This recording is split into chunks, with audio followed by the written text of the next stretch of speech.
Bonjour tout le monde, je suis le Père Georges de la petite communauté paroissiale de Saint-Servais qui fait partie de l'église anglicane autochtone de Belgique, plus exactement du diocèse de la Terre-aux-Pierres en Hesbaye, qui à son tour fait partie d'un réseau d'églises en pleine communion qui s'appelle la Communion anglicane libre internationale.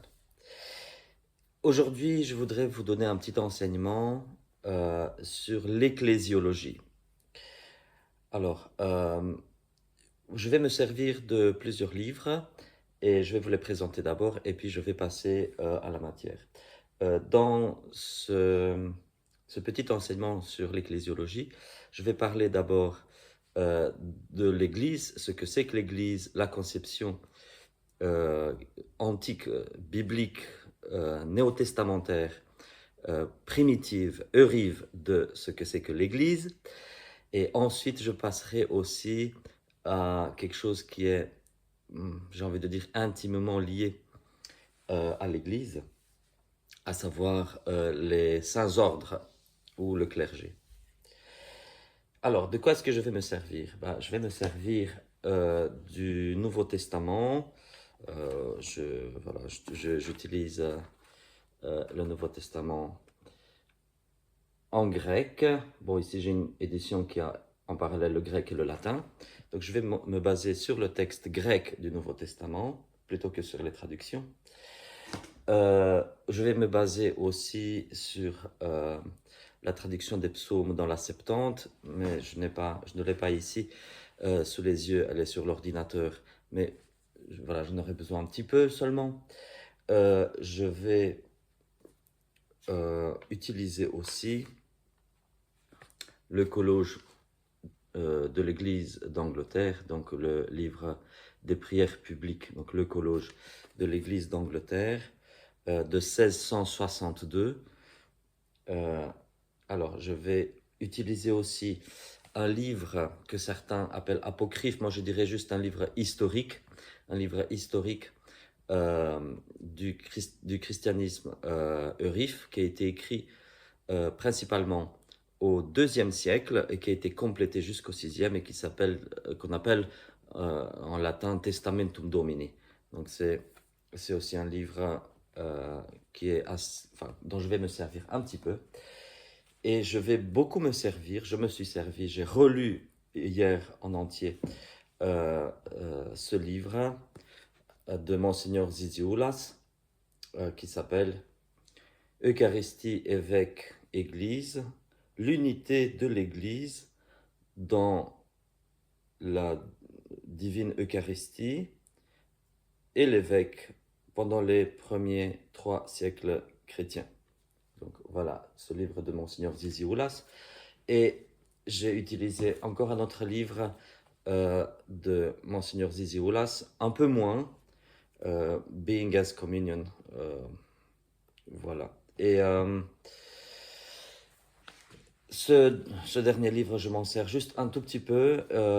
Il y a des choses où on va dire qu'il y a beaucoup de choses avec lesquelles je ne suis pas d'accord dans ce livre-là. Je pense que Monseigneur Zizioulas tire des conclusions trop hâtives, ou plutôt il regarde sa propre Église et puis il essaie de justifier certaines choses à travers certaines autres choses. Mais par contre, ce livre-ci, il est capital pour quiconque veut comprendre un peu l'ecclésiologie. Un autre auteur dont je vais beaucoup me servir, quoique pas beaucoup, Saint Ignace. Saint Ignace d'Antioche. Pourquoi j'ai dit que je vais m'en servir beaucoup et pas beaucoup? Beaucoup parce que c'est aussi un pilier de l'ecclésiologie.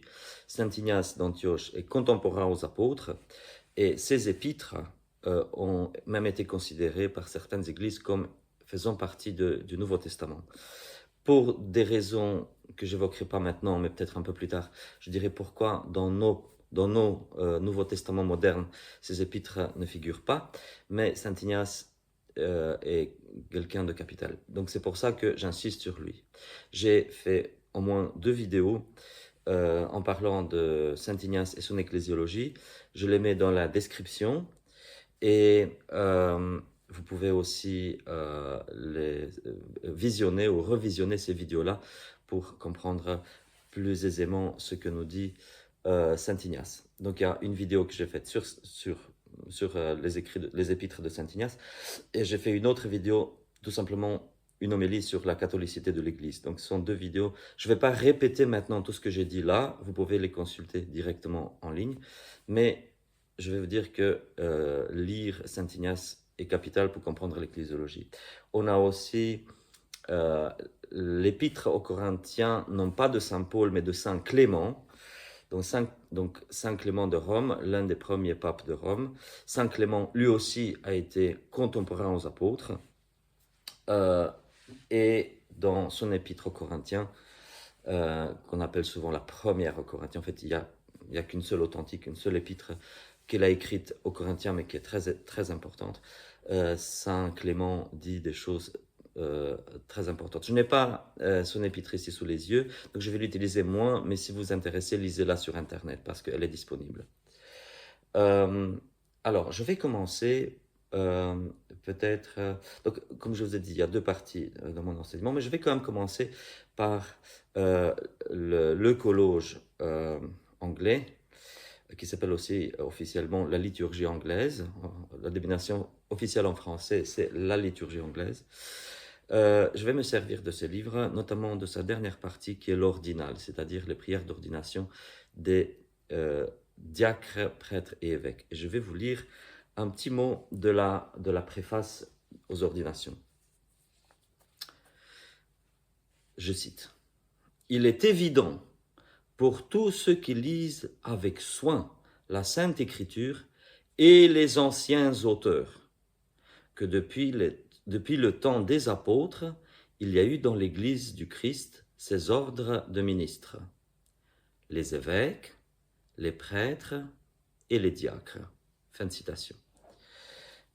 Donc, depuis le temps des apôtres, il y a eu ces trois ordres. Je reviendrai à cela un peu plus tard.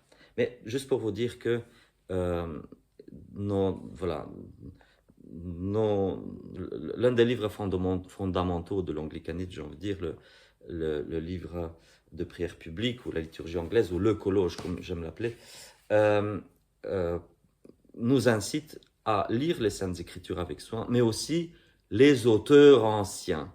Et c'est intéressant, tout ça à partir du temps des apôtres. Donc on parle de quelque chose du temps des apôtres qu'on découvre par les Écritures et par les auteurs anciens, même s'ils ne se trouvent pas dans nos Nouveaux Testaments modernes. Bon, passons directement à notre premier thème. J'ai fait une très longue introduction. On va parler de l'Église.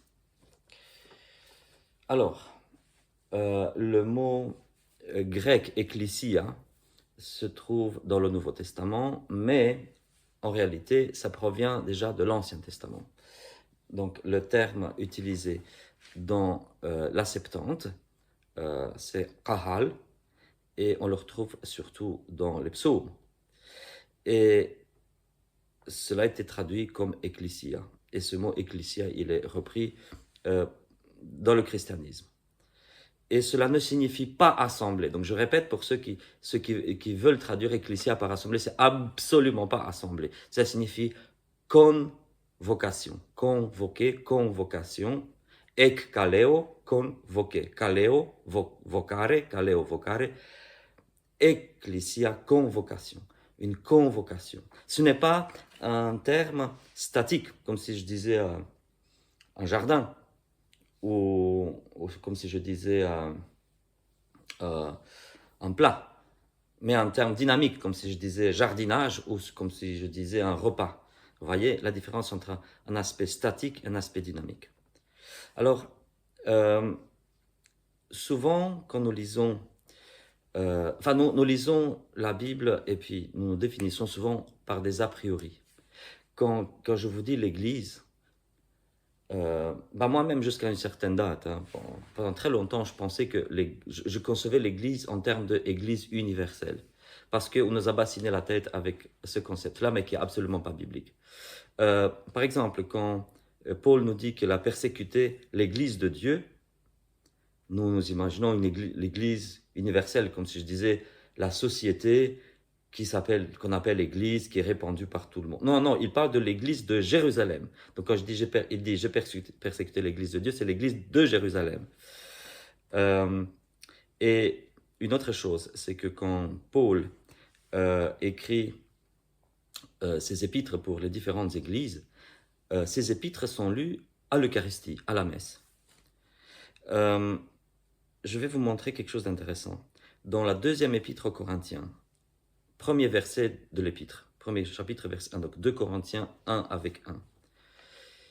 Il dit « À l'église de Dieu qui est à Corinthe, et à tous les saints qui sont dans toute l'Achaïe. » L'Achaïe, c'est le pays, c'est la province. Il ne dit pas à l'église d'Achaïe. Il n'y a pas d'église d'un pays, il n'y a pas d'église d'une région. Il y a une église par cité, une église par ville. Donc, la réalité eucharistique. L'église n'est pas un rassemblement de communautés. L'église, dans la mentalité de saint Paul, c'est l'église locale, l'église eucharistique. Quand il parle des régions, en Romains 15, verset 26, il dit « les églises », au pluriel, « les églises de Macédoine et d'Achaïe ». Donc, je disais, il n'y a pas d'église de Belgique au singulier, ce sont les églises de Belgique. Parce que l'église, selon la conception de saint Paul, c'est toujours une église locale. Dans la première épître aux Corinthiens, chapitre 11, verset 18, il dit « quand vous vous assemblez en église », et un peu plus loin, verset 22, « méprisez-vous l'église de Dieu ». Et là, quel est le contexte? C'est l'Eucharistie. Il parle de l'Eucharistie, de certains abus qui ont lieu aux agapes qui précèdent l'Eucharistie, et donc s'assembler en église. Donc l'église est liée intimement à l'Eucharistie. S'assembler en église, c'est célébrer l'Eucharistie. Par excellence, l'Eucharistie. Pas l'office divin.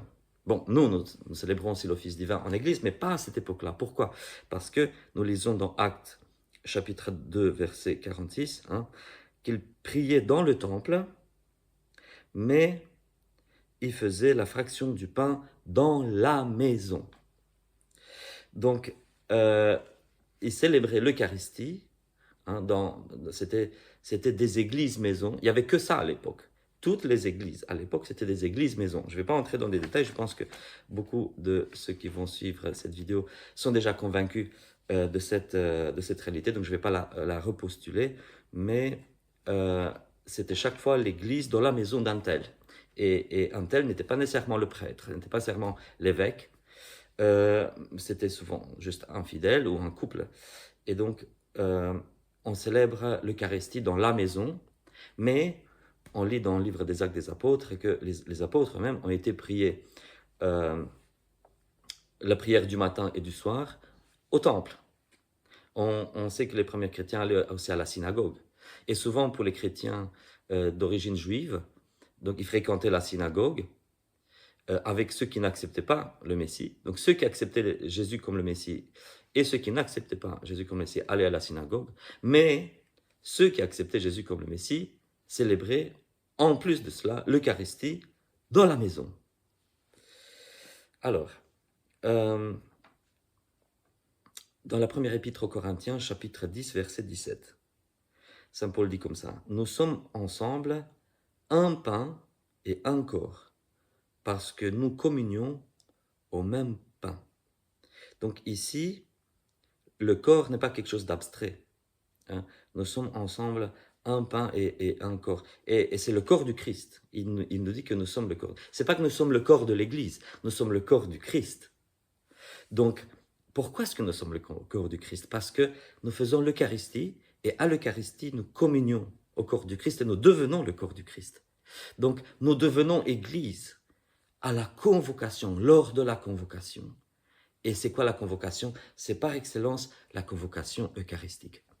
Vous savez que les ordinations, dans toutes les églises de tradition catholique, y compris les églises anglicanes, bien sûr, dans toutes les églises de tradition catholique, les ordinations sont conférées toujours dans le cadre de la messe, dans le cadre de l'Eucharistie.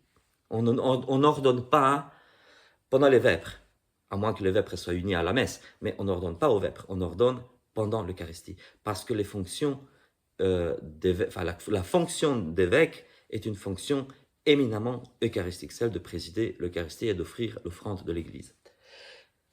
Je ne vais pas passer tout de suite à la chose de l'épiscopat, mais je vais parler de nouveau, je vais continuer de parler de l'Église. À quoi est-ce que vous pensez? Quand je vous dis l'Église catholique, à quoi pensez-vous? Probablement pas la même chose à laquelle pensaient les premiers chrétiens. Qu'est-ce que c'est que l'Église catholique pour les premiers chrétiens? Pour les premiers chrétiens, l'expression Église catholique, I catholici ecclesia, signifie l'Église locale. La toute première fois que l'expression Église catholique a été utilisée pour signifier une Église universelle, ça a été chez Saint Augustin, qui est très tardif. Mais le christianisme primitif, le christianisme eurif, comprenait toujours l'expression Église catholique comme étant l'Église locale. Alors, d'après ce que je lis, je n'ai pas lu directement les auteurs en question, mais ici je me base sur les recherches de Monseigneur Zizioulas. Apparemment, le terme apparaît d'abord chez Aristote, katholikos, et qui signifie complet, en parlant de l'être humain. L'être humain est catholique, dans le sens où, même s'il est dans chaque être humain, il y a la totalité de la nature humaine. Donc, on est catholique, non pas parce être dans le sens profane, catholique ne signifie pas la totalité de l'humanité, la totalité de toutes les personnes humaines du monde, mais chaque être humain est entier. Moi, je ne connais pas trop ce passage-là, mais j'ai une autre analogie. Le pain. On dit qu'on mange du pain complet, ou de la farine intégrale, du pain intégral, du pain complet, du pain intégral. Bon, certains pâtissiers vont faire la différence entre les deux, je n'entre pas dans leur jargon, dans leur différence, mais quand je mange du pain complet, ça signifie que dans mon pain, il y a tout ce qu'il y a dans le blé. On n'a pas enlevé le son, on n'a pas enlevé les protéines, on n'a pas enlevé ceci ou cela, le germe, mais on a laissé le blé complet. Donc l'Église est catholique quand elle est complète. Le terme Église catholique en tant que tel apparaît chez Saint Ignace en tout premier lieu. Donc c'est lui qui utilise ça pour la première fois. Et alors, pour lui, il est clair et net que c'est l'Église locale qui est l'Église catholique. Quand il parle à l'Église de Philadelphie ou à l'Église de Smyrne, il dit l'Église prédestinée. C'est comme ça qu'il dit. J'écris à l'Église prédestinée depuis toute éternité et sanctifiée par la passion du Christ. Donc, il s'adresse à l'Église de Smyrne. Donc, l'Église de Smyrne, c'est cette Église-là même pour laquelle le Christ a donné son sang et qu'il a sanctifié, etc. Donc, il ne dit pas « Ah, vous êtes un petit morceau de cette Église pour laquelle le Christ a versé son sang. » Non, vous êtes l'Église. Alors, Saint Ignace nous dit aussi, sans évêque, on ne peut pas parler d'Église. Et comme je l'ai déjà dit dans une autre vidéo, quand il y a eu les premiers... il y a eu le sacre épiscopal de Matthew Parker. La reine a fait en sorte d'avoir 4 évêques co-consécrateurs, 4 évêques pour sacrer le nouvel archevêque. Et elle a pris soin qu'il y en ait 4. Le minimum c'est 3, mais elle voulait en avoir 4. Et quand ça s'est passé, après, il y a eu les jésuites qui ont écrit des fables calomnieuses. Et l'une d'entre elles étant, par exemple, qu'on eût introduit Matthew Parker dans une étable, dans une écurie, qu'on lui ait frappé la tête avec une Bible et qu'on lui ait dit « maintenant tu es un archevêque ». Donc toutes sortes de fables pour discréditer la validité de nos saints ordres. Et, et donc, il y a une personne qui entend parler de cette fable. Et cette personne écrit à la cour. Et la personne dit « Votre Majesté, est-il vrai que nous ne sommes pas une église ?» C'est-à-dire que pour cette personne-là, qui était un noble, qui n'était pas un simple paysan, le fait que Matthew Parker, l'éventualité, hein, donc l'hypothèse que Matthew Parker ne soit pas un vrai archevêque, c'est déjà, alors nous ne sommes pas une vraie église.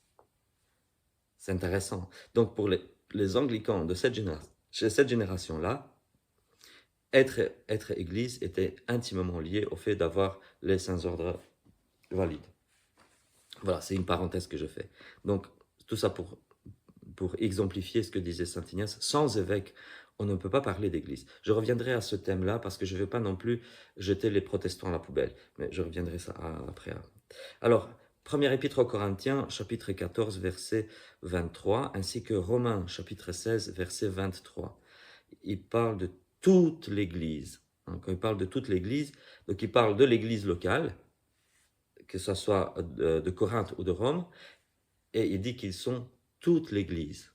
Ben, si toute l'église est une multinationale, alors on ne peut pas dire que l'église locale est toute l'église. Saint Cyprien, au IIIe siècle, dans son livre De Catholice Ecclesiae Unitate, donc de l'unité de l'église catholique. Il ne parle pas de l'unité entre les différentes communautés, non, c'est l'unité à l'intérieur de l'église. C'est ça l'unité catholique. L'unité de l'église catholique, c'est le fait que ses membres, hein, les membres de l'église locale, vivent en unité. Et dans ce livre, il appelle l'église de Carthage, il dit un seul Esprit Saint et un seul évêque dans l'église catholique. Donc il n'y a qu'un Esprit Saint et un seul évêque dans l'église catholique.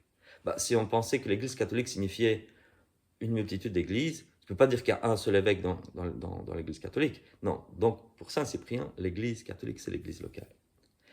Je vais passer au Testamentum Domini. Il y a quelque chose d'intéressant et on retrouve la même idée. Donc Testamentum Domini, qui est un livre oriental, et malgré tout, on trouve la même conception dans certains livres liturgiques occidentaux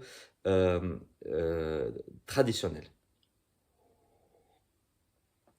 Dans le Testamentum Domini, il est question que dans chaque église, donc le Testamentum Domini parle que de l'église locale, donc avec l'évêque, sa structure, etc. Et donc, qu'est-ce qu'il y a? Il y a dans l'église locale un évêque, 12 prêtres et 7 diacres. Bon, les 7 diacres, parce que dans le livre des Actes des Apôtres, on parle de 7 diacres, mais il y a 12 prêtres. Un chiffre symbolique. Pourquoi 12? Parce qu'ils représentent les apôtres. Et comme Saint Ignace le dit aussi, que les prêtres sont les successeurs des apôtres. Et dans le Testamentum Domini, c'est ça qui est symbolisé aussi. Il y a 12 prêtres dans le diocèse local, c'est-à-dire l'église locale, parce qu'il y a les 12 apôtres. Les prêtres occupent les sièges des apôtres, pendant que l'évêque occupe le trône de Dieu, dit Saint Ignace. Si vous regardez dans les messes occidentales du Jeudi Saint, version traditionnelle bien sûr, vous avez l'évêque, et même dans les grands diocèses, l'évêque qui concélèbre avec 12 prêtres et 7 diacres, et 4 sous-diacres. Donc c'est intéressant, l'évêque doit être entouré de 12 prêtres, parce que l'évêque représente le Christ, et les prêtres représentent les apôtres. Donc nous prêtres, nous sommes prêtres successeurs des apôtres, tandis que l'évêque tient la place de Dieu dans l'Église. Aussi Saint Cyprien nous dit, c'est le premier qui nous dit aussi, que tout évêque est le successeur de Pierre. Donc ça c'est aussi un élément très important. Nous savons aussi que Saint Cyprien a été en conflit avec l'Église de Rome, pour certains thèmes dont je ne vais pas parler ici.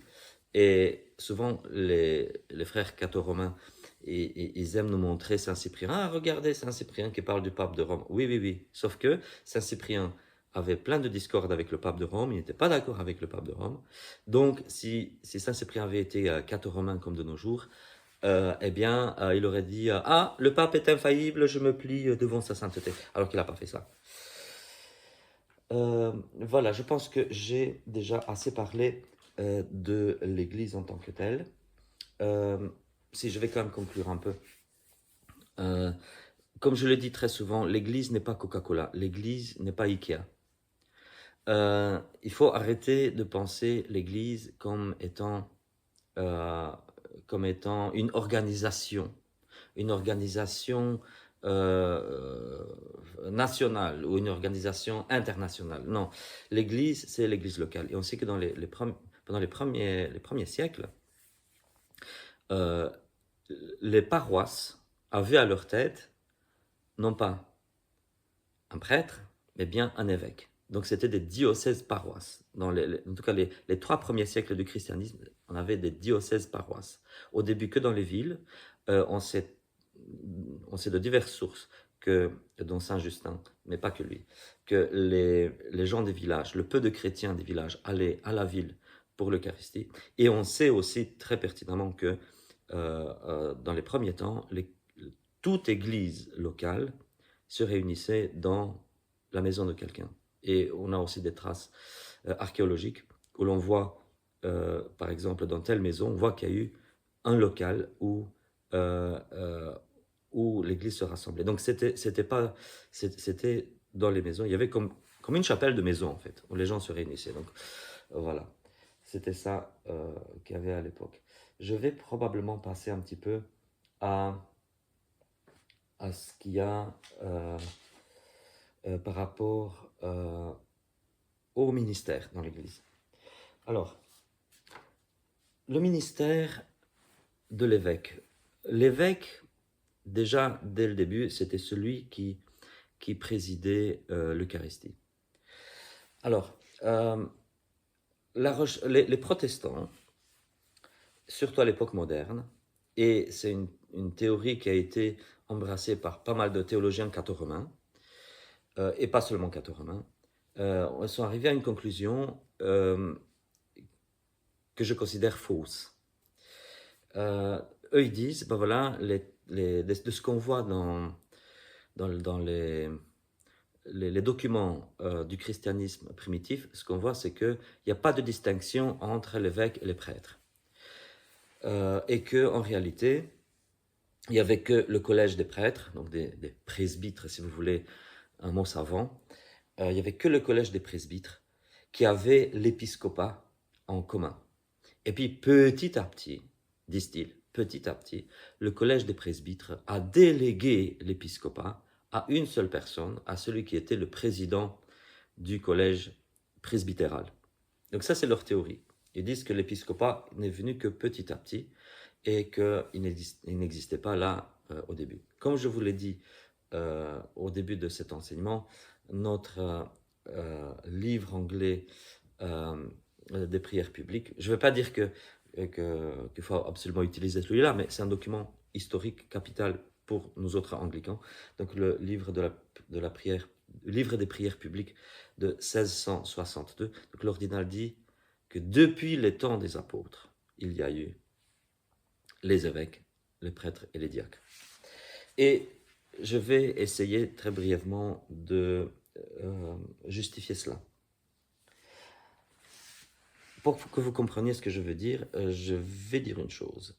Regardez ici par exemple en Belgique, on a le bourgmestre, qu'on appelle aussi le mailleur. Ces mots-là sont synonymes. Bourgmestre ou mailleur sont synonymes. Et je pense qu'en Suisse, on parle aussi de bourgmestre, mais je ne suis pas sûr. Donc le terme est germanique.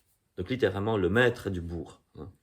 En France, on parle de maire, le maire, monsieur le maire. Donc,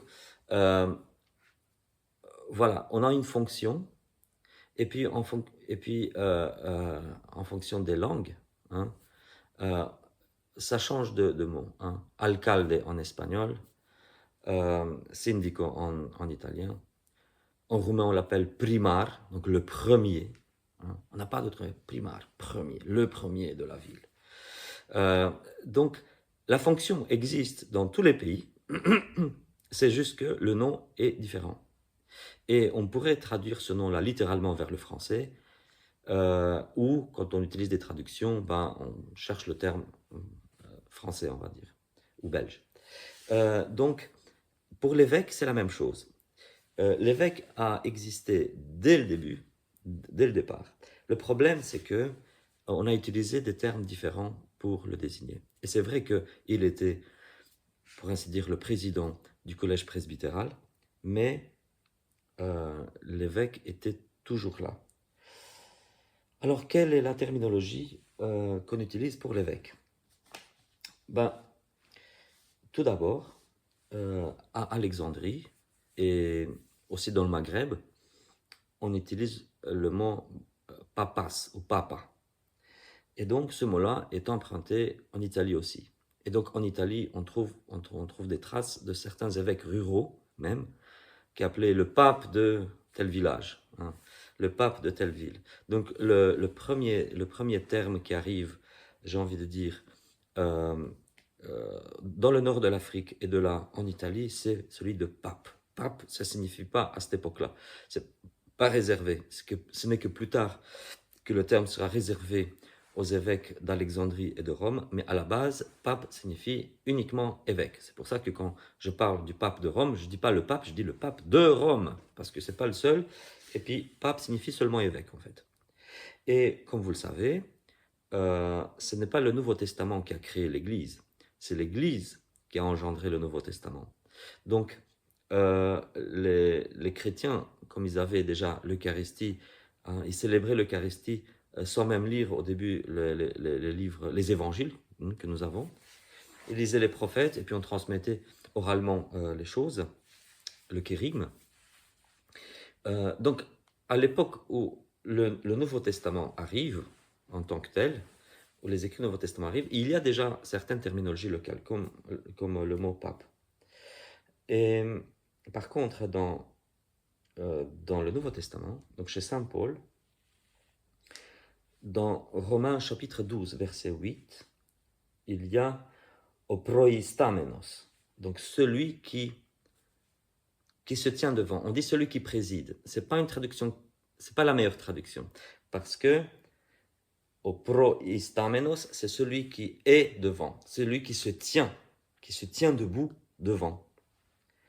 Tandis que quand on dit président, c'est celui qui s'assied devant, hein, président, celui qui sied, hein, qui sied devant. Donc on a plutôt le président dans une réunion, parce que tout le monde est assis, et lui, celui qui est assis devant les autres. Mais ici, au proistamenos, c'est celui qui se tient debout devant. Devant qui? Devant Dieu. Il préside l'Eucharistie. Hein, on dit préside l'Eucharistie. On devrait dire, je ne sais pas quel terme en français on devrait dire. Mais voilà. Donc ça, c'est dans Romains chapitre 12, verset 8. Mais chez Saint Justin, au milieu du IIe siècle, on trouve « oproestos ». Et celui-là est traduit correctement en latin comme « antistes », nominatif « antistes », et dont l'accusatif est « antistitem », qui nous donne en français, en langage élaboré, l'antistite. Et c'est comme ça que je traduis dans le canon romain. Et donc on a cela, mais on a encore d'autres références. Par exemple, dans Romains, donc toujours épître aux Romains, chapitre 16, verset 2, hein, quand Saint Paul parle de Phébé, cette femme, on ne sait pas si elle est diacre, si par le mot o diakonos veut dire la diacre, c'est ce qui est le plus plausible, mais une autre hypothèse, parce qu'il dit, Saint Paul qui dit de Phébé, que garafti prostatis polon egenithi. Donc, egenithi, elle s'est faite prostatis, antistite. Donc elle antistite pour beaucoup est devenue. Donc elle est devenue l'antistite de beaucoup. Donc, était-elle juste diacre, ou bien par le mot diakonos, saint Paul veut juste dire ministre de culte en général. Et après ça, est-ce qu'il ne nous dirait pas plutôt que Phébé aurait été en fait évêque de cette église dont il parle? Et si c'est le cas, ça aurait du sens. Voilà. Bon, l'hypothèse la plus sûre, c'est que Phébé a juste transporté cette lettre, elle était la factrice de la lettre et qu'elle n'était que diacre. Mais voilà, je n'exclus pas l'autre hypothèse. Qu'est-ce que j'ai encore à vous dire? Oui, alors le terme qui s'est imposé, qui est devenu plutôt universel, celui d'évêque, donc épiscopos, on le trouve dans les épîtres pastorales. Donc, on le retrouve dans donc les épîtres à Timothée et à Tite. Et on le retrouve aussi en partie, on le retrouve aussi dans le livre des Actes des Apôtres. Donc, épiscopos, d'où est-ce que ce terme-là nous vient?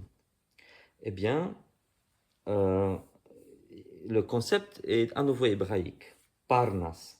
Et peut-être que vous savez que dans la didascalie, donc la didascalie, on l'appelle souvent la didascalie des apôtres. En fait, on ne devrait pas dire la didascalie des apôtres, parce que c'est un écrit juif d'avant Jésus-Christ. Et puis les chrétiens ont juste mis des ajouts qui d'ailleurs tombent très mal, qui collent très mal avec le reste du texte.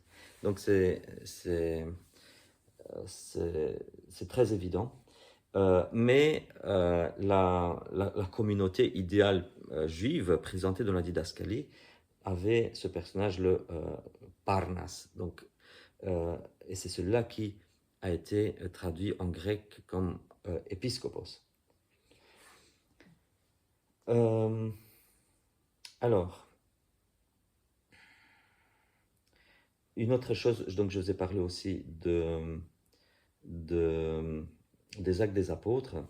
C'est vrai qu'il y a une petite confusion entre les prêtres et les évêques, parce que dans Actes chapitre 20, les versets de 17 à 38, Saint Paul dit adieu aux prêtres d'Éphèse, et il leur dit paissez le troupeau, hein, devant lequel Dieu vous a fait évêque, au pluriel. Donc, il y a une confusion, bien sûr. Mais je pense que cette confusion-là n'est pas due au fait qu'on n'avait pas la fonction, mais c'est la terminologie qui fluctuait. Voilà. Et bien sûr que dans le collège des prêtres d'Éphèse, il y avait aussi l'évêque, bien sûr. Alors, voilà, chez Tite aussi, où l'auteur dit je t'ai laissé en Crète pour faire ce qu'il faut faire, pour redonner des prêtres, etc. Puis il dit parce que l'évêque doit être ceci et cela. Donc, probablement là, le mot épiscopos est utilisé en référence. On ne sait pas si ça parle vraiment, si l'auteur saute des prêtres au pluriel à la fonction d'évêque, ou s'il y a une petite confusion terminologique. Mais comme je le dis, moi je crois que les rangs existent toujours. On le voit par exemple avec le mot diakonos, parce que le mot il est polysémique en grec. Diakonos peut signifier juste un serviteur profane. Il peut signifier tout simplement ministre de l'Église, quelconque ministre de l'Église, et c'est dans le contexte qu'on verra que parfois il s'agit de l'évêque, qui est appelé diakonos. Et parfois, diakonos signifie tout simplement diacre. C'est pour ça que dans beaucoup de textes grecs, par exemple, on dit les diacres en Christ ou les diacres chrétiens. Mais cela, quand il est dit cela, c'est pour signifier qu'on parle de l'ordre clérical des diacres et pas d'un ministre quelconque. De sorte que même en français, je pense même qu'il est superflu d'ajouter en Christ ou chrétien, qu'on devrait dire juste les diacres, sans plus. Le grec est polysémique, mais en français, on a pas seulement adopté, on a francisé le mot grec diakonos comme diacre, et en français, il n'a que cette connotation aussi, celle du... Donc, pareillement, voilà, il y a eu confusion, peut-être un petit peu, par rapport au prêtre et à l'évêque. Mais en tout cas, dans chaque église, il n'y avait qu'un seul évêque, parce que, comme je vous l'ai dit, c'est déjà dans la didascalie. Donc, il y a l'évêque qui est le chef de l'église locale. Voilà. Je vais parler un petit peu aussi du mot pasteur. Parce que si vous allez chez les protestants, ils ont beaucoup de pasteurs. Bon, c'est pas très biblique en fait. C'est juste un tout petit peu biblique. Souvent, les protestants nous accusent en disant voilà, vous avez des prêtres, vous avez ceci, vous avez cela. Hein. Il n'y a pas longtemps, un collègue de travail qui est protestant qui m'a dit vous, chez vous, le prêtre, vous voyez ça comme un intermédiaire entre Dieu et l'humain, mais chez nous, nos pasteurs sont juste des laïcs. Et en fait, c'est drôle parce que pasteur, dans le Nouveau Testament, en fait, il y a 3 catégories. Donc, le mot pimen en grec. Hein. Alors, soit on parle d'un vrai berger hein, qui paie les brebis, les vraies brebis, donc au sens littéral du terme, hein, comme les bergers de Bethléem. Hein, donc, ça, c'est la première utilisation du mot pimen. La deuxième utilisation, qui est de loin la plus fréquente, c'est Jésus-Christ.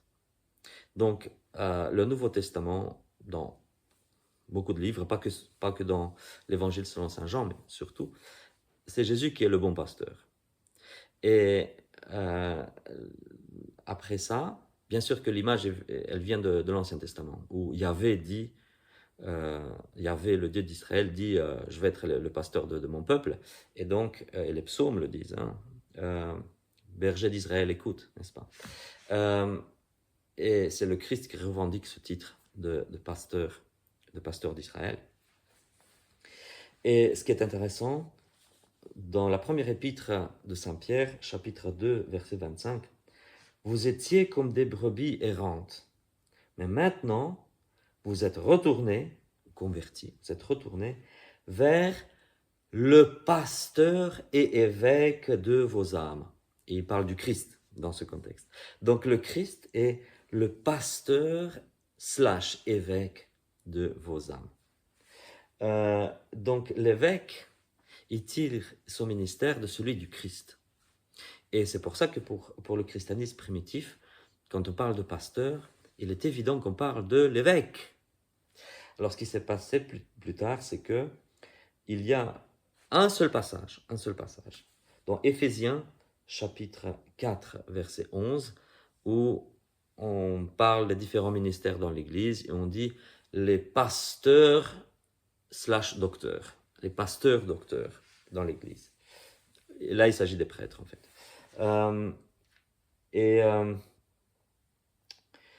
À partir de ce verset-là, ce qui s'est passé au Moyen-Âge, donc c'est une récupération tardive, qu'on reprend ce terme-là pour parler des prêtres. Mais, comme je dis, même si Saint Paul parle dans une seule circonstance, dans Éphésiens 4, 11, de pasteurs et docteurs, comme une seule catégorie, dans l'église d'Éphèse, en fait. Néanmoins, ce terme-là, en tant que tel, ne va pas être utilisé pendant longtemps à l'adresse des prêtres, mais seulement à l'adresse de l'évêque. C'est plus tard qu'il y a une récupération. Et cette récupération du Moyen-Âge repose aussi sur le fait que certaines églises locales, dans leur commun des saints, il y a le commun des pasteurs. Donc il y a commun des martyrs pendant le temps pascal, commun des martyrs hors du temps pascal, commun des apôtres. Et certains rites ont le commun d'un évêque martyr, puis d'un évêque non martyr, mais il y a d'autres rites locaux en Occident qui ont juste un commun des pasteurs, pour pouvoir mettre dans le même panier les évêques et les prêtres. Et du coup, après ça, le mot pasteur va signifier, dans le langage courant, curé de paroisse. Donc, ce n'est pas le nom de l'un des 3 ordres cléricaux dans l'Église, mais c'est une fonction, celle de curé. On utilise le mot pasteur pour le curé. Et quand il y a la réforme protestante, on continue cette dénomination vulgaire selon laquelle pasteur égale curé de paroisse. Et après ça, on entre dans la confusion parce que chez les vrais protestants, c'est plus le pasteur. Il y a donc une seule référence, Éphésiens 4 avec 11.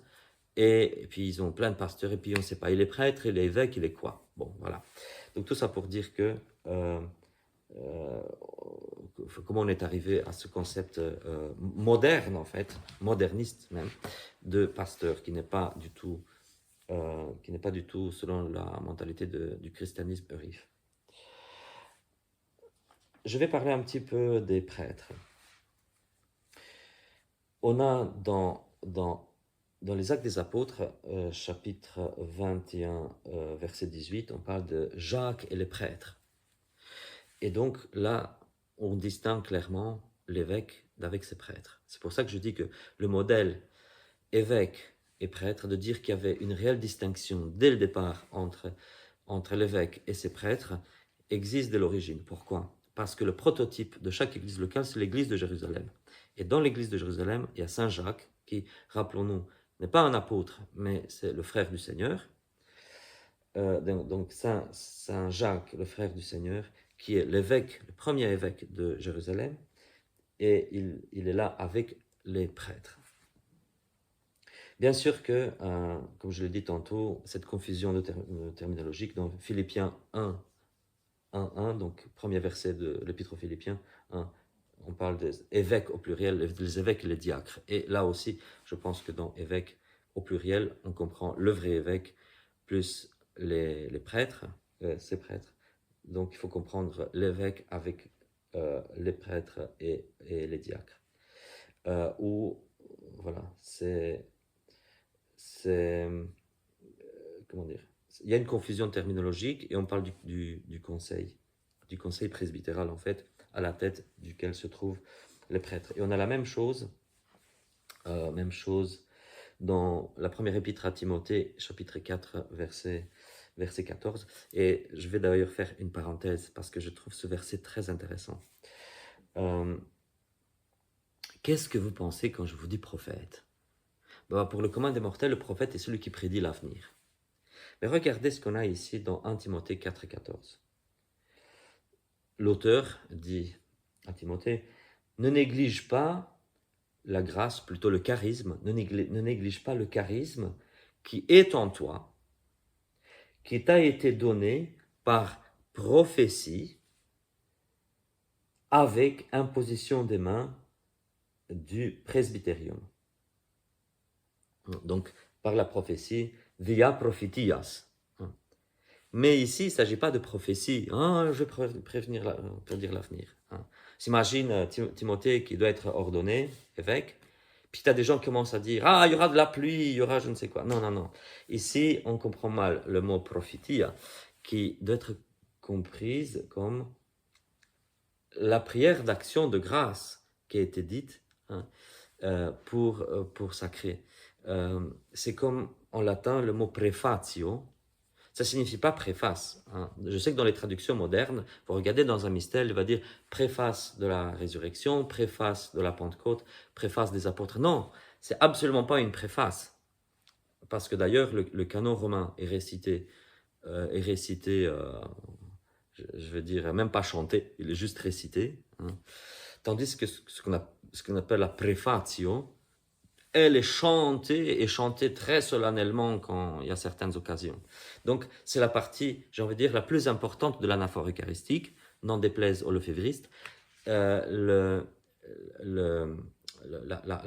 préfatio, ce n'est pas une introduction, c'est pas l'introduction. Si ça avait été l'introduction, c'est celle-là qui aurait été lue, et puis le reste chanté. C'est pas une introduction, c'est préfatio, c'est la grande action la grande prière d'action de grâce en fait.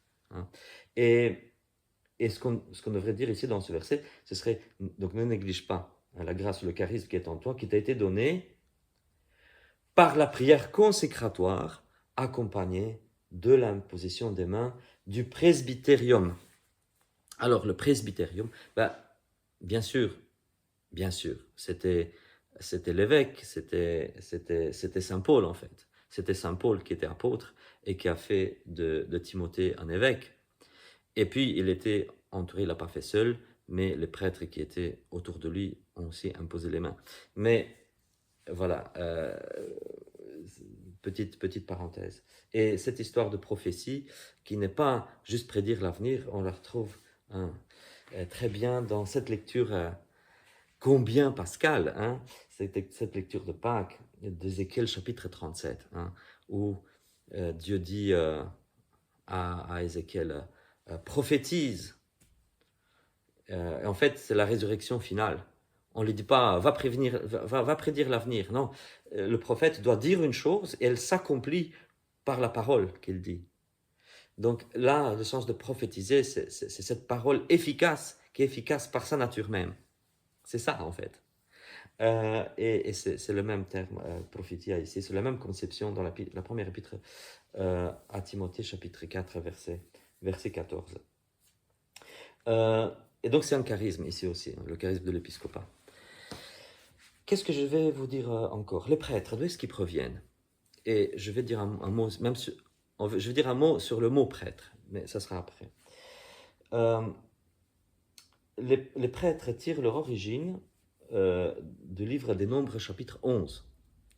Et souvent, dans nos traductions, on dit les anciens.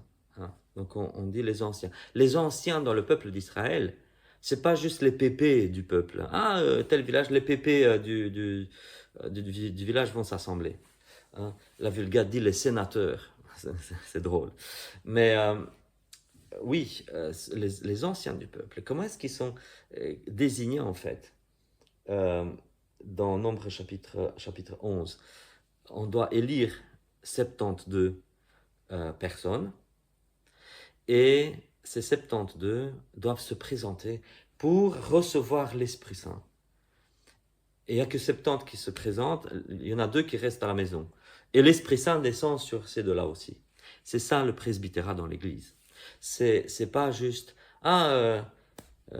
Pépé Basile, Pépé Jean, Pépé François, l'Église a des anciens. Non, ce sont des gens sur lesquels l'Esprit Saint est descendu.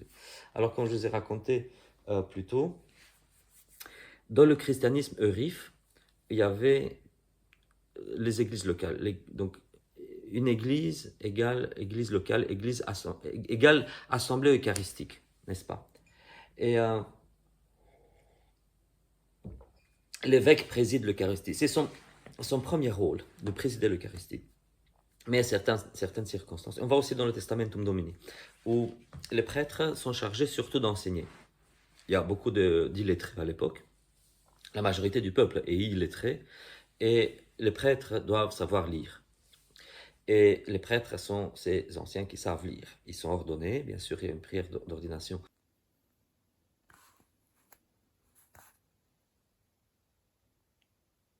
Mais la prière d'ordination du prêtre ne parle pas du ministère eucharistique. Eux, ils assistent l'évêque, mais il y a des cas où l'évêque est malade ou impur. Je ne vais pas entrer dans des détails. Et quand c'est le cas, c'est un prêtre qui va célébrer l'Eucharistie, qui va présider l'Eucharistie à la place de l'évêque. Et on a la même chose chez Saint Ignace, où il faut aller à la seule Eucharistie, où il y a l'évêque, ou celui que l'évêque aura désigné pour présider l'Eucharistie à sa place. Donc, dans le christianisme eurif, la règle, c'est que c'est l'évêque qui préside l'Eucharistie. Mais petit à petit, les prêtres commencent à faire, parce que l'évêque est malade, parce que l'évêque est machin et machin. On a des listes d'églises où un évêque meurt, et puis on doit élire un nouvel évêque. Et les élections prennent beaucoup de temps. Et jusqu'à ce qu'il y ait un nouvel évêque, c'est chaque fois un prêtre qui préside. Donc il y a petit à petit cette idée du prêtre qui peut présider l'Eucharistie. Ensuite, qu'est-ce qui se passe? Il y a les villageois. Le christianisme commence à se répandre. Hein. N'oublions pas que le mot païen, hein, paganos en latin classique, c'est juste paysan. Mais le sens que nous avons aujourd'hui pour le mot paganos, qui nous a donné en français païen, euh, ce sont les idolâtres des campagnes. Parce qu'à la ville, tout le monde est chrétien, puis à la campagne, tout le monde est idolâtre. Et les religions païennes, justement, chaque hameau, chaque village, chaque, chaque pâté de 3 maisons au milieu des champs, chaque entité humaine avait ses idoles, ses dieux locaux. Donc les religions païennes insistent tellement sur ce critère, sur les dieux. Chez les chrétiens, c'est tout l'inverse. Chez les chrétiens, dans un premier temps, les villageois doivent aller à la ville. Et on procède de diverses manières. Dans certaines régions, en Orient, mais aussi en Italie, on commence à avoir des évêques ruraux, les corévêques. Hein. Et donc, il y a des églises locales. Ici en Belgique aussi, hein, l'église de la Terre aux Pierres en SB, si vous regardez à Frisé, le hameau de Frisé, hein, il y avait dans la SB plusieurs endroits comme ça, où c'était un évêque dans un hameau. Donc, on commence à avoir les évêques ruraux. Mais dans d'autres régions du monde, on considère qu'on ne peut pas faire ça. Donc, qu'est-ce qu'on fait? On se dit, de toute façon, le prêtre, il a le charisme nécessaire, par son ordination, il a reçu le charisme pour présider l'Eucharistie. Et donc, le prêtre préside l'Eucharistie dans les villages pour les quelques villageois. Plutôt que de faire voyager 15 personnes du village vers la ville, on se dit ce serait mieux que l'un des prêtres aille vers le village. Et alors, vous avez peut-être lu dans le livre des Actes des Apôtres, l'Eucharistie dominicale avait lieu samedi soir. Hein. Rappelez-vous, Saint Paul préside l'Eucharistie, et quand il fait l'homélie jusqu'au milieu de la nuit, hein, ce n'est pas nécessairement minuit, mais parce qu'ils n'avaient pas de montre comme nous à cette époque-là, mais donc il prolonge son discours, mais c'est la messe du samedi soir. Et donc, s'il prolonge jusqu'au milieu de la nuit, c'est la nuit de samedi à dimanche. Et puis il y a le type qui tombe du 3e étage et Paul le ressuscite. Mais de la même façon, le christianisme eurif, le christianisme primitif, célébrait surtout le samedi soir. Dans les communautés juives, chrétiennes, c'est tout à fait naturel. Pourquoi? Parce qu'il y a le sabbat qui commence, n'oublions pas, vendredi soir au coucher du soleil. Vendredi soir, avant le coucher du soleil, on arrête de travailler, on travaille, on se repose, pardon, on laisse tomber le travail, on se repose à partir du vendredi soir, et puis on passe tout le sabbat dans le repos. Et puis, on se réunit samedi soir pour terminer le sabbat, et c'est là que, à la fin de cette liturgie, a lieu l'Eucharistie, la messe. Donc pour le christianisme eurif, c'était la messe du samedi soir. La messe du samedi soir, je le dis souvent, le prototype de la messe du samedi soir, c'est la vigile pascale. Donc voilà. Et qu'est-ce qui se passait? À l'époque, à la ville, on prenait, à partir du pain eucharistique, on prenait un morceau qu'on donnait au prêtre qui allait célébrer le lendemain matin dans le village. Et donc, l'un des prêtres qui était présent dans la cathédrale maison, pas une cathédrale somptueuse, mais cathédrale de maison, église de maison, et il allait au village. Et au village, ce prêtre, au nom de son évêque, célébrait l'Eucharistie. Mais alors, comme Saint Ignace dit, il faut qu'il y ait un évêque, une seule Eucharistie, un seul calice. Donc, qu'est-ce qui se passait? Un seul pain. Donc, en réalité, ce qui se passait, c'est qu'il consacrait, le prêtre, il consacrait un nouveau pain, il consacrait un nouveau calice. Mais, dans le calice, il mettait un morceau du pain eucharistique qui venait de la ville. Donc, de la messe du samedi soir. Donc, on prenait un morceau du pain eucharistique du samedi soir, et on le mettait dans le calice, dans le village. Et comme ça, la petite communauté rurale était réunie à son évêque. Comme ça, la messe locale dans le village n'était qu'une déclinaison de la messe cathédrale, celle de l'évêque. Et c'est pour ça qu'à la messe, nous mettons un petit morceau de pain eucharistique dans le calice. Idéalement, je me dis, l'idéal serait, enfin, j'aimerais qu'on me retrouve un jour ce symbolisme que, je ne sais pas, quand l'évêque passe en visite pastorale, qui consacre un peu, qu'on garde des miettes de ce qu'il a consacré et que aux messes successives, ne fût-ce que aux 3 ou 4 messes qui suivent, la visite de l'évêque, qu'on mette dans le calice l'un de ces morceaux de pain eucharistique pour dire on est en communion avec notre évêque. Et donc c'est comme ça que les prêtres commencent. Mais comme je dis, dans certaines régions, on invente les évêques ruraux, tandis que dans d'autres, hein, on délègue des prêtres. Et puis, les prêtres vont arrêter de faire le voyage de la ville à la campagne, et puis les prêtres vont être à temps plein dans les villages, ils vont résider dans le village. Et c'est comme ça que nos paroisses rurales sont nées, avec la messe dimanche matin et non plus samedi soir. Voilà ce qui est du presbytérat. Et je pense qu'encore de nos jours, il est hyper méga important que les prêtres soient en communion avec leurs évêques respectifs. Ça ne veut pas dire qu'on doit être d'accord à 100%, on peut être divergent. Les prêtres peuvent remonter les bretelles à leurs propres évêques, soit pour des choses comme on remonte les bretelles à n'importe quel ami, soit pour des choses qui vont plutôt pas bien dans l'église. L'évêque ne doit pas être un tyran, mais le prêtre, quand il célèbre l'Eucharistie, il la célèbre en pleine communion avec l'évêque. C'est pour ça aussi que dans d'autres églises, on a inventé la petite table en bois consacrée par l'évêque ou l'antimension consacrée par l'évêque pour montrer que en fait, le prêtre célèbre au nom de son évêque. Je vais dire un mot sur le mot prêtre.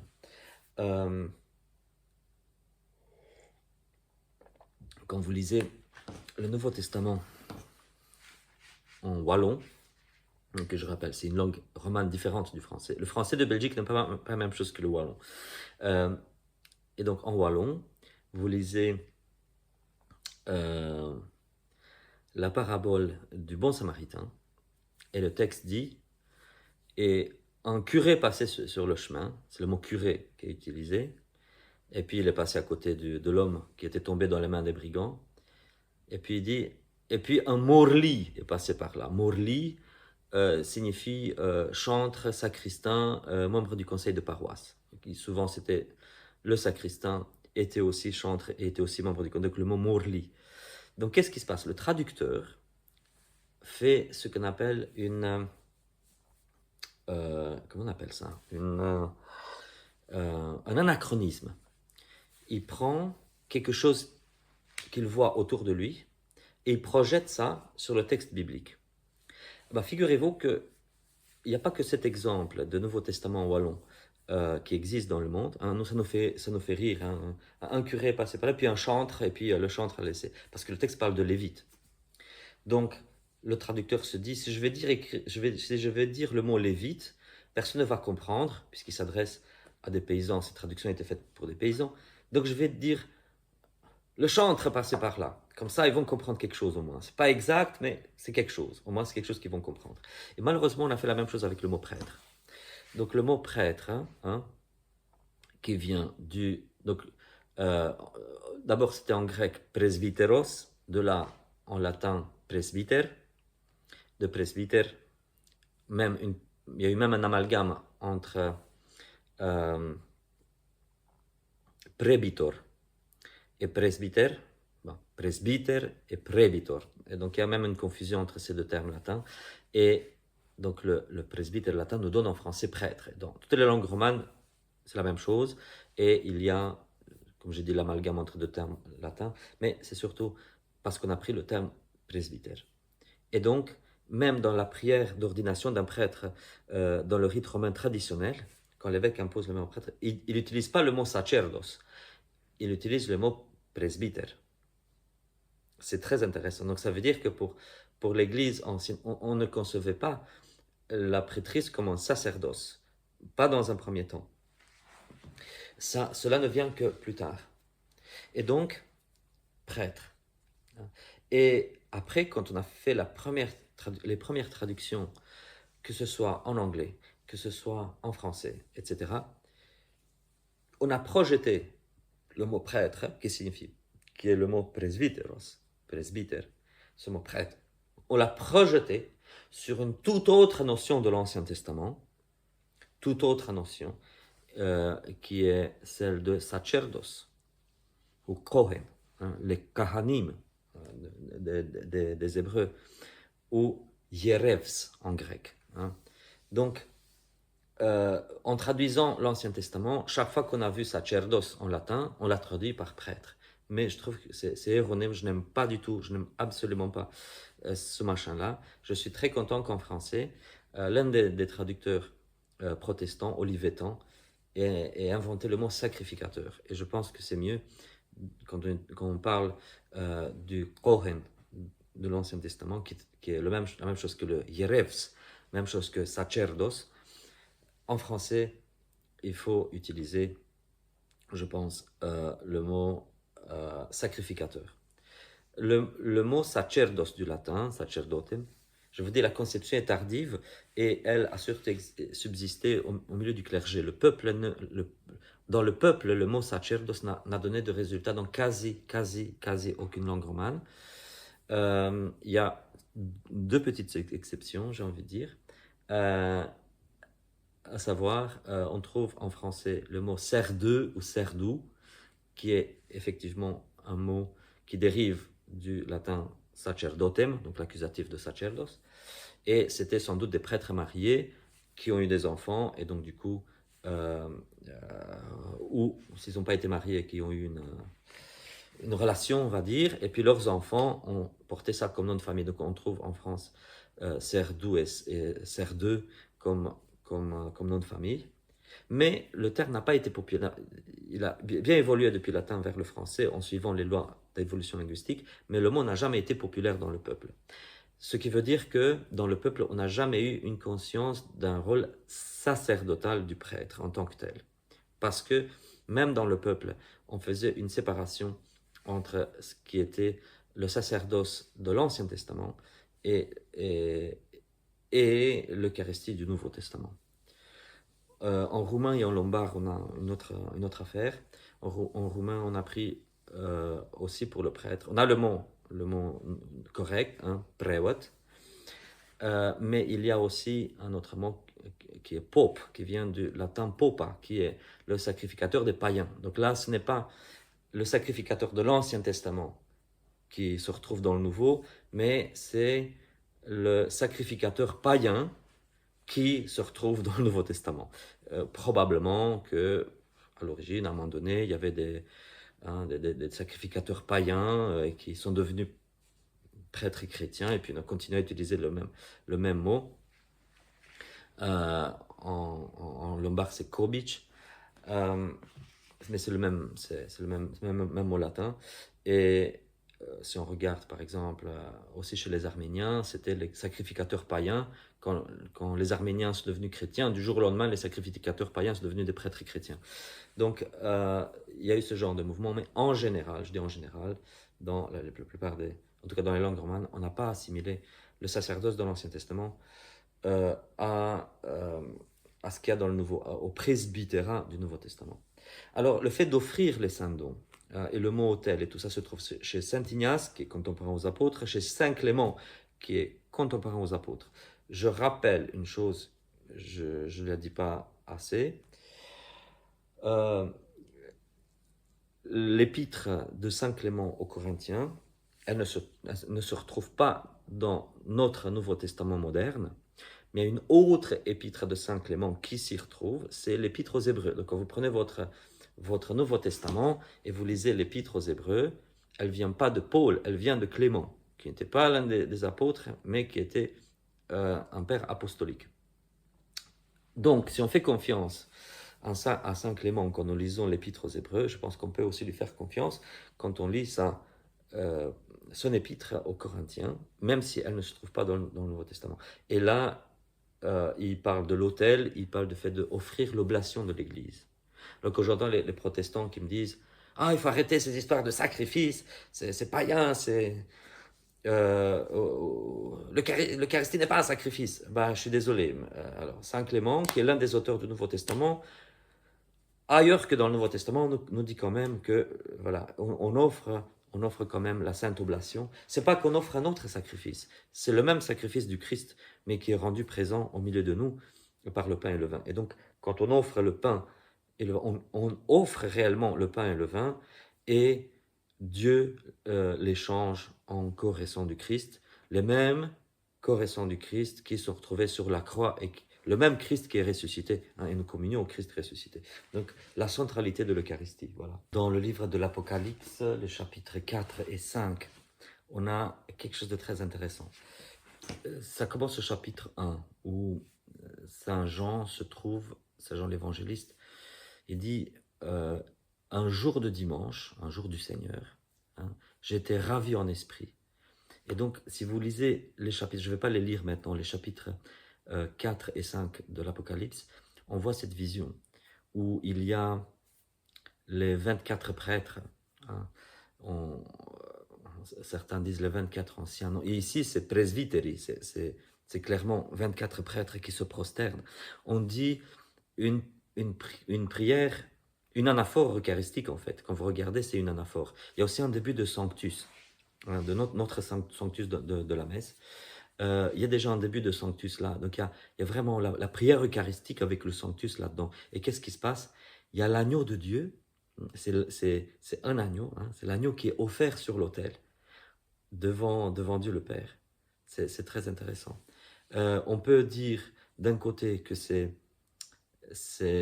Dieu le Père parce que l'évêque représente Dieu le Père, mais on peut aussi dire, voilà, il y a l'agneau qui est sur l'autel, et Dieu le Père, c'est celui qui reçoit le sacrifice de l'agneau. Donc c'est une image très très eucharistique. Et en fait, pourquoi le jour du Seigneur? Pourquoi c'était un dimanche que Saint Jean a été ravi en esprit? Parce qu'il venait de célébrer l'Eucharistie. Et c'était ça l'Église, il vient de célébrer l'Eucharistie. Et c'est ça qui arrive. C'est ça la liturgie du christianisme primitif, en fait. C'est ça, c'est la messe eucharistique, hein. Les protestants, souvent, ils s'imaginent que les premiers chrétiens chantaient, allaient à l'église pour chanter des hymnes modernes et juste prêcher. Mais ce n'était pas ça, c'était pour offrir l'agneau, pour l'offrir sur l'autel. Il y a un autel, il y a de l'encens, il y a tout ça. Il y a une des prosternations, les 24 prêtres qui sont autour de l'autel. Pourquoi 24 aussi? Parce qu'il y a d'un côté 12 prêtres pour les 12 apôtres, et peut-être que les 12 autres représentent les 12 petits prophètes de l'Ancien Testament, je ne sais pas, mais ça a l'air d'être juste 12 plus 12. Et il s'agit, ce sont des prêtres qui représentent les apôtres et qui se prosternent, qui sont là, qui concélèbrent autour de l'autel en fait. Voilà, ce qu'on voit dans le livre de l'Apocalypse. Alors, beaucoup disent, hein, quand vous regardez dans les églises byzantines, bah, les églises byzantines ont juste copié ce qui est dans l'Apocalypse. En fait, c'est pas vrai parce que, pour ceux qui ne savent pas, le canon biblique n'est pas le même pour tout le monde, pour tous les chrétiens. Et le livre de l'Apocalypse, en réalité, il n'a jusqu'au temps moderne, jusqu'avant les temps modernes, le livre de l'Apocalypse n'était pas considéré comme étant un livre canonique dans les églises de rite byzantin. Donc aujourd'hui, vous allez trouver l'Apocalypse dans les livres, les Bibles éditées par les églises orientales, mais jusqu'au début des temps modernes, l'Apocalypse n'était pas dedans, hein. Donc ça veut dire que les églises byzantines n'ont pas copié l'Apocalypse, puisqu'elles n'en avaient même pas connaissance en fait. Elles ne lisaient pas ce livre-là. Donc il y a une coïncidence. Pourquoi est-ce qu'il y a une coïncidence? Parce que c'est toujours, c'est le même esprit, hein, depuis le 1er siècle. Et je ne dis pas qu'il n'y a que les églises byzantines qui ont ça, mais hein, les églises occidentales aussi, en tout cas.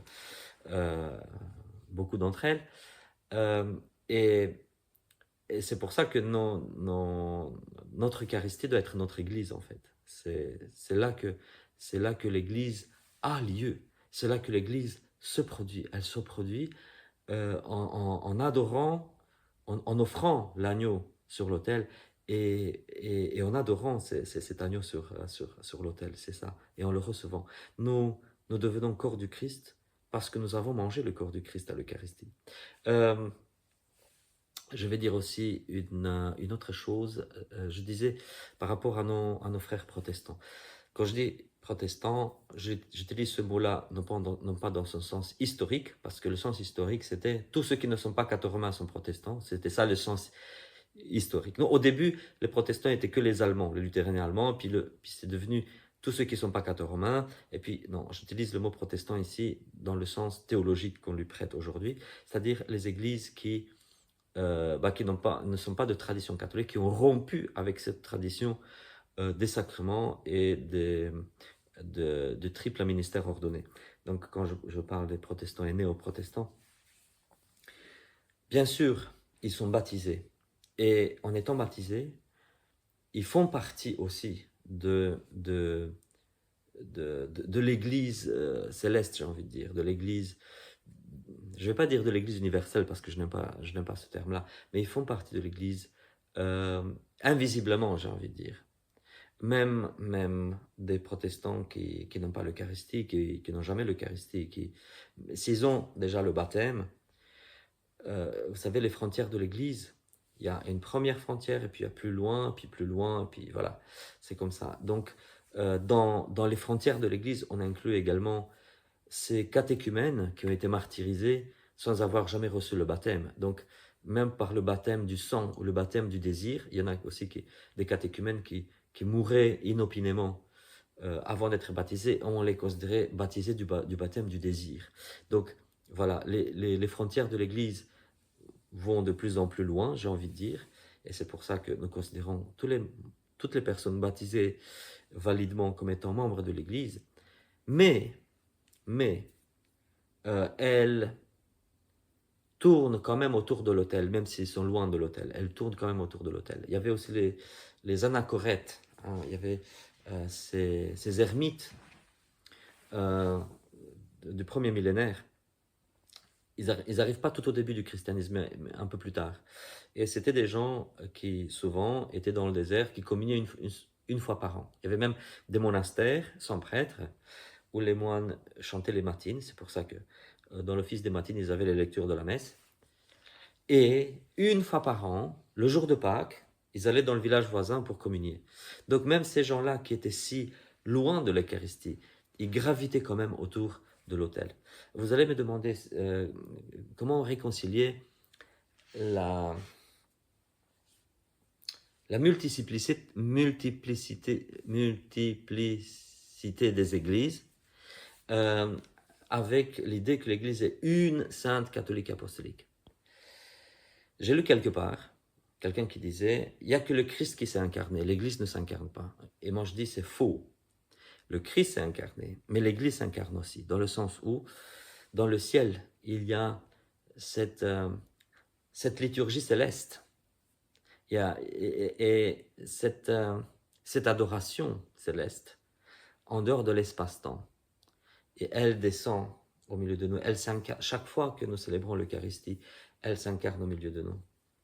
Et l'évêque tient la place du Christ quand il préside au nom du Christ, ou le prêtre qui est son délégué, mais le prêtre lui aussi, délégué par l'évêque, délégué par le Christ délègue l'évêque, l'évêque délègue le prêtre. Et chaque fois que nous célébrons l'Eucharistie, la Jérusalem céleste descend sur terre. Chaque Eucharistie est une brèche dans l'espace-temps. C'est une brèche dans l'espace-temps. Et voilà, le royaume descend. L'eschaton descend au milieu de nous pour un temps bref, celui où nous célébrons l'Eucharistie. Qu'est-ce que je vais dire d'autre? Oui, je vais terminer. Ça fait plus d'une heure que je parle, que je cause tout seul. Les églises. Donc, comme je vous ai dit, l'église, c'est l'église locale. L'église catholique égale l'église locale. Et pour les chrétiens des 3 premiers siècles, il était impensable de penser l'église catholique comme étant une multinationale ou une communion d'églises sous la présidence de l'évêque de Rome. C'est absolument pas ça. C'est absolument pas ça. C'est l'Église intégrale. Hein. D'ailleurs, en latin de Belgique, hein, le nom de notre diocèse, c'était Integra Ecclesia. Le nom de tous les petits diocèses, c'était Integra Ecclesia de là-bas ou de là-bas. L'Église intégrale. C'est ça. C'est comme ça qu'on traduisait le mot catholique. Hein. Dans le latin, général, on va dire, on prenait le mot grec et on l'adaptait à la langue latine. Donc, euh, donc on disait Église catholique en adaptant. Mais euh, voilà, il y a aussi le latin local où on a carrément traduit du grec et on a très bien traduit de dire integra ecclesia, donc Église catholique, Église intégrale de tel endroit. Du coup, la conclusion, c'est que quand on parle, par exemple, je vous parlais tantôt, l'Église d'Angleterre, hein, l'expression Église d'Angleterre, c'est une expression, permettez-moi de dire, mondaine. Elle peut être utile euh, pour qu'on sache de quoi on parle, elle peut être utile, mais elle est théologiquement erronée, parce que l'Église est toujours une réalité eucharistique, qui a à sa tête son évêque. Et il y a deux dangers en fait. Un danger qui suit ce qui est présenté par Saint Ignace. Saint Ignace, il écrit ses épîtres, et probablement l'une des deux raisons pour lesquelles ces épîtres ne sont pas retrouvées plus tard dans le Nouveau Testament, c'est que sa théologie de l'épiscopat présente un certain danger, qui serait celui de transformer l'évêque en un être tout-puissant, et en un possible tyran, et ainsi de suite. Donc ça, c'est quand même un danger. Et probablement pour éviter ce danger-là, que les différentes églises ont dit, non, ces épîtres-là, on ne les inclut pas dans le Nouveau Testament, parce que ça va un peu trop loin. Mais il y a aussi l'autre danger, parce que chaque fois que nous faisons un synode, cela peut être poussé jusqu'à son paroxysme.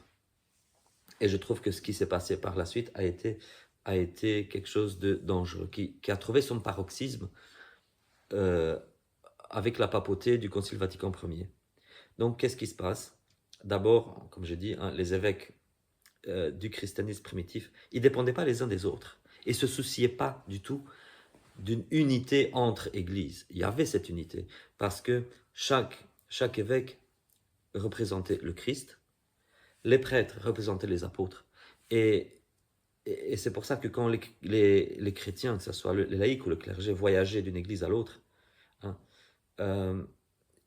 par exemple, un marchand d'Alexandrie qui allait voyager, qui allait, je sais pas moi, qui arrivait à Rome, qui se retrouvait à devoir aller à la messe à Rome, avait une lettre de son évêque qui disait le frère Antel est membre de notre église, etc. Et donc, quand il participait à l'église à Rome, ben, par sa participation, pour le moment, il devenait provisoirement membre de cette assemblée eucharistique de Rome, et vice-versa. Et quand un prêtre décidait de déménager, c'était clair et net, il devait avoir l'approbation des deux évêques, parce qu'il passait d'une église locale à une autre église locale. Donc voilà. Et les évêques se visitaient, bien sûr, ils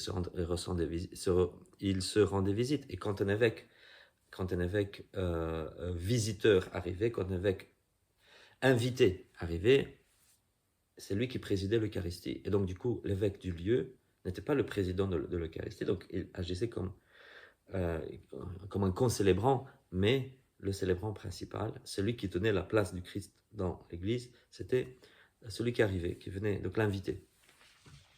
Mais ce qui se passe petit à petit, donc que je vous ai raconté, il y a les diocèses ruraux, et petit à petit, les évêques des villes disent, nous devons avoir une supériorité d'administration sur les évêques ruraux.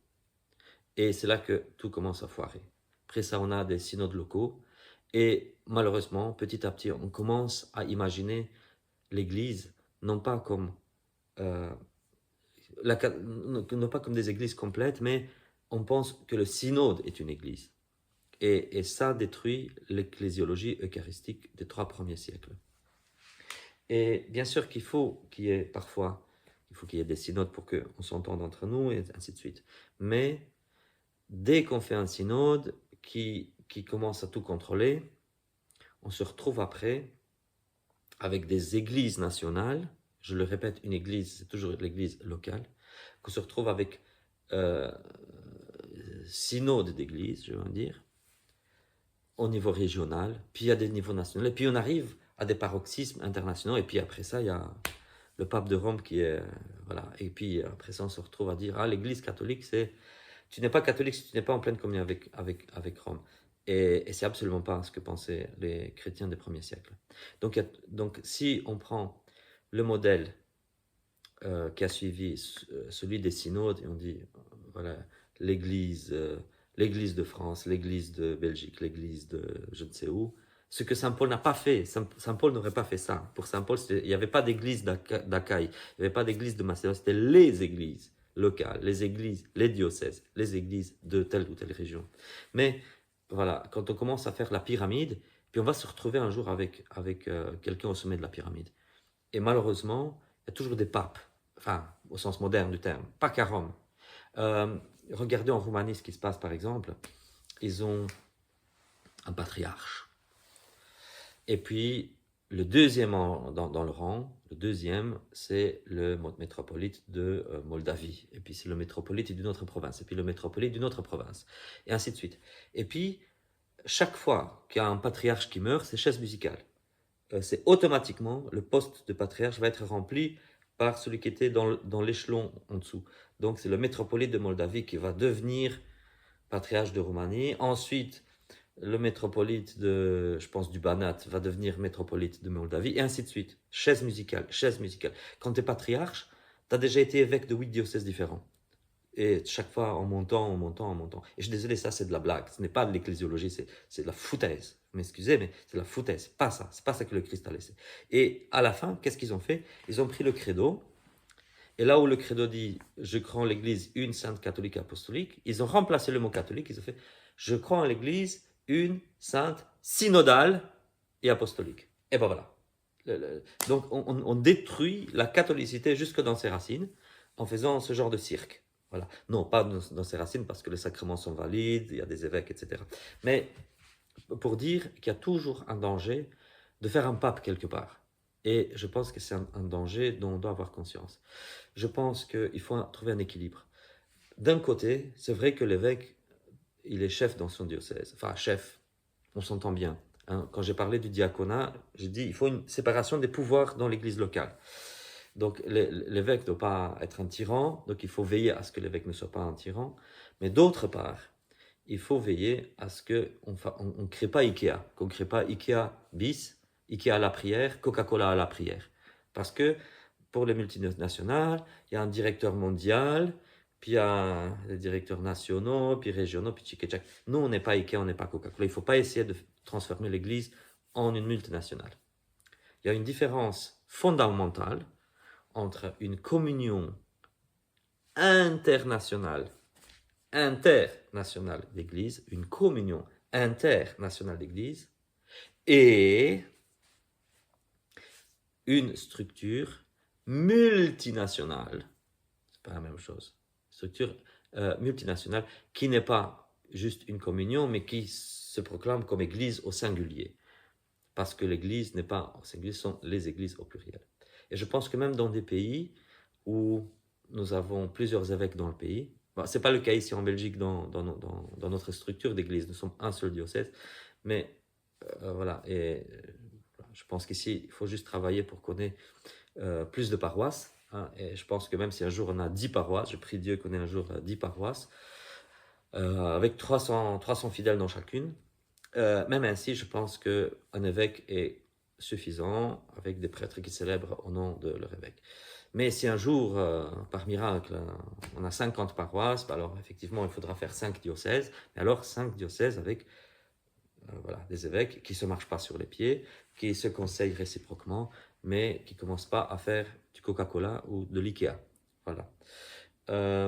Je pense que j'ai un peu tout dit. À nouveau, je vous réinvite à regarder les 2 autres vidéos que j'ai faites sur ce que dit Saint Ignace à ses propos. Je regarde si je n'ai pas oublié quelque chose. Je pense que je n'ai rien oublié. Voilà, c'était un peu long. Et voilà, je vous remercie pour votre attention. S'il y a des questions, je vous prie de les mettre en commentaire. Merci et le Christ est ressuscité!